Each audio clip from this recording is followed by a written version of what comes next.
രാജസ്ഥാനെ സംബന്ധിച്ചിടത്തോളം അവിടെ മതപരിവർത്തനവുമായി ബന്ധപ്പെട്ട വിദേശ ധനസഹായ ആരോപണത്തിൽ എൻഫോഴ്സ്മെന്റിന്റെ ഭാഗത്ത് നിന്ന് നടപടി തുടങ്ങിയിരിക്കുന്നു.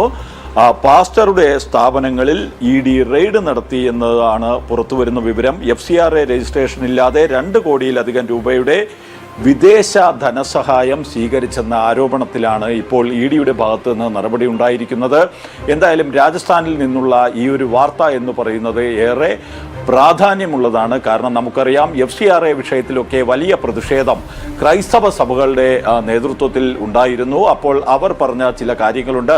മതപരിവർത്തനം നടത്തുന്നു എന്നതിലടക്കം തെളിവുകളില്ല എന്നൊക്കെയുള്ള ചില അവകാശവാദങ്ങൾ ചില ക്രൈസ്തവ സംഘടനകളുടെ ഭാഗത്തു നിന്നുണ്ടായിരുന്നു. എന്നാൽ ഇപ്പോൾ രാജസ്ഥാനിൽ നിന്ന് പുറത്തു വരുന്ന ഈ ഒരു വാർത്ത എന്ന് പറയുന്നത് പാസ്റ്ററുടെ സ്ഥാപനങ്ങളിൽ ED റെയ്ഡ് നടത്തുന്നു എന്നുള്ളതാണ്. അതും എന്തായാലും മതപരിവർത്തനവുമായി ബന്ധപ്പെട്ടും അതുമായി ബന്ധപ്പെട്ട് നടന്ന സാമ്പത്തിക ഇടപാടുകളിലുമൊക്കെ EDയുടെ ഭാഗത്ത് നിന്ന് അന്വേഷണം തുടങ്ങിയിരിക്കുന്നു എന്നതാണ് ഈ വാർത്തയിൽ പറയുന്നത്.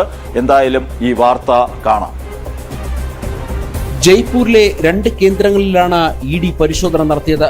പ്രൊട്ടസ്റ്റന്റ് മിഷണറി, ഹോപ്പ് മിനിസ്ട്രി എന്നീ സ്ഥാപനങ്ങളിലാണ് പരിശോധന. പാസ്റ്റർ രവി മോഹൻ പഹാഡി എന്ന ആളുമായി ബന്ധപ്പെട്ട സ്ഥാപനങ്ങളിലാണ് പരിശോധന നടന്നത്. വിദേശത്ത് നിന്നും ലഭിച്ച ധനസഹായം FCRA രജിസ്ട്രേഷൻ ഇല്ലാതെ സ്വീകരിക്കുകയും പ്രഖ്യാപിച്ച ആവശ്യത്തിന് പകരം മറ്റൊരു തരത്തിൽ ഉപയോഗിക്കുകയും ചെയ്തു എന്ന് അന്വേഷണ സംഘം കണ്ടെത്തി. EDയുടെ വിശദീകരണം അനുസരിച്ച് 2 കോടി രൂപയിലധികമുള്ള വിദേശ ധനസഹായമാണ് ലഭിച്ചിരിക്കുന്നത്. പ്രധാനമായും അമേരിക്കയിൽ നിന്നാണ് പണം ലഭിച്ചതെന്ന് ED കണ്ടെത്തി. ജയ്പൂരിലെയും ദക്ഷിണ രാജസ്ഥാനിലെയും വനവാസി മേഖലകളിലെ ദളിത്, വാത്മീകി, ഭിൽ വിഭാഗങ്ങൾക്കിടയിൽ മതപരിവർത്തന പ്രവർത്തനങ്ങൾക്കായി ഈ പണം ഉപയോഗിച്ചെന്നാണ് EDയുടെ അന്വേഷണത്തിൽ ബോധ്യമായത്. റെയ്ഡിനിടെ വിവിധ രേഖകളും ഡിജിറ്റൽ ഉപകരണങ്ങളും പിടിച്ചെടുത്തതായി ED അറിയിച്ചു. ഇവ പരിശോധിച്ച് വിദേശ ധനസഹായത്തിന്റെ ഉറവിടവും ഉപയോഗവും സംബന്ധിച്ച് കൂടുതൽ അന്വേഷണം നടക്കും. ജനം, ഡൽഹി.